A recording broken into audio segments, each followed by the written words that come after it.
Hi friends, স্বাগতম জনাইছো আপোনালোকক টু আসামি সিস্টাৰ্ছৰ অন্য এটি ভিডিঅ'লৈ।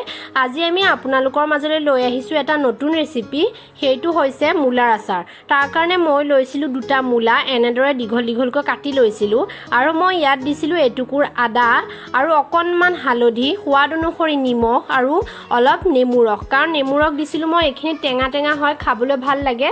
গোটেইখিনি মই ভালদৰে মিক্স কৰি এয়া ৰ'দত শুকুৱাই ৰাখিছিলো। বেছিকৈ শুকুৱাই নেপেলাব, খাবলৈ বেয়া হয়। মাত্ৰ ইয়াৰ এক্সট্ৰা যেটো পানী সেইখিনি শুকুৱাই ৰাখিলে হ'ব। বেছিকৈ শুকুৱাই পেলালেও টান হৈ যাব, আচাৰটো খাবলৈ সিমান ভাল নহ'ব। এতিয়া মই ইয়াত দিম গাছ টেঙা। গাছ টেঙাটো দিলে খাবলৈ টেঙা হয়। এয়া মই গাছ টেঙা দিছিলোঁ ডাঙৰ চামুচেৰে 1 চামুচমানৰ সমান।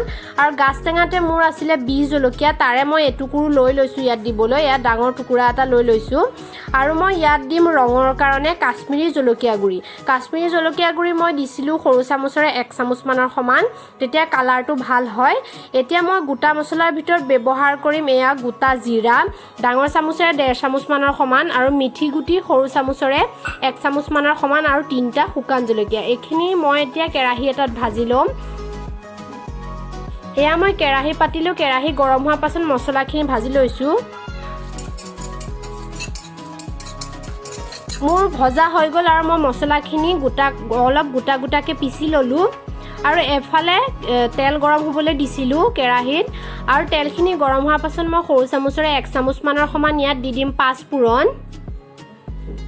এইখিনিও মই অকণমান ভাজি ল'ম।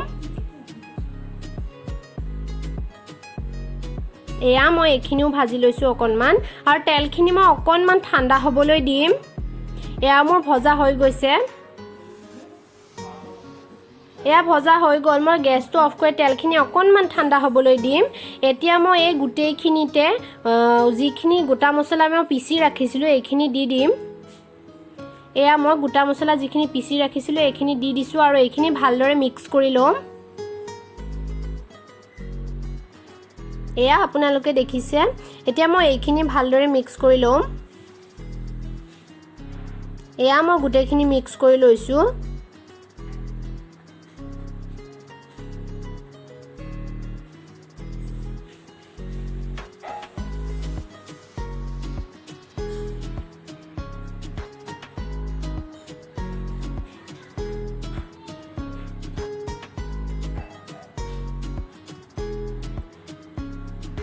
এয়া মোৰ মিক্স কৰা হৈ গ'ল।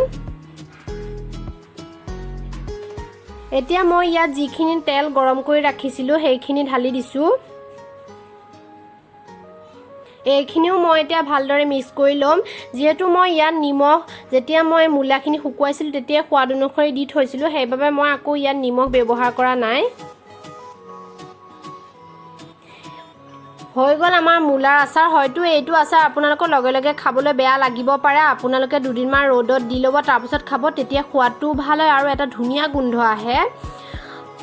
যিসকলে মূলা খাই বেয়া পায় তেখেতসকলেও এই আচাৰটো নিশ্চয় ভাল পাব। যিহেতু ময়ো মূলা খাই ইমান ভাল নাপাওঁ। যেতিয়া মই মূলাৰ আচাৰটো প্ৰথমবাৰ খাইছিলোঁ মই ইমানেই খাই ভাল পাইছোঁ, মূলাই নে কিয়ে মই ধৰিবই পৰা নাছিলোঁ। সেইবাবে ভাবিলোঁ মই নিজেও এবাৰ বনাই খাই চাওঁ।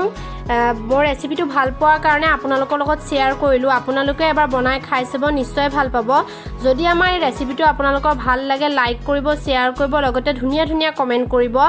আৰু আপোনালোকে জনাব আপোনালোকে কেনেকুৱা ধৰণৰ ৰেচিপি বিচাৰে, আমি আপোনালোকৰ মাজলৈ লৈ আহিবলৈ চেষ্টা কৰিম। লগতে আমাৰ চেনেলটো ছাবস্ক্ৰাইব কৰি কাষতে থকা বেল আইকনটো দবাই দিব, যাতে আমি দিয়া প্ৰতিটো ভিডিঅ'ৰ ন'টিফিকেশ্যন আপোনালোকে পায়। ধন্যবাদ।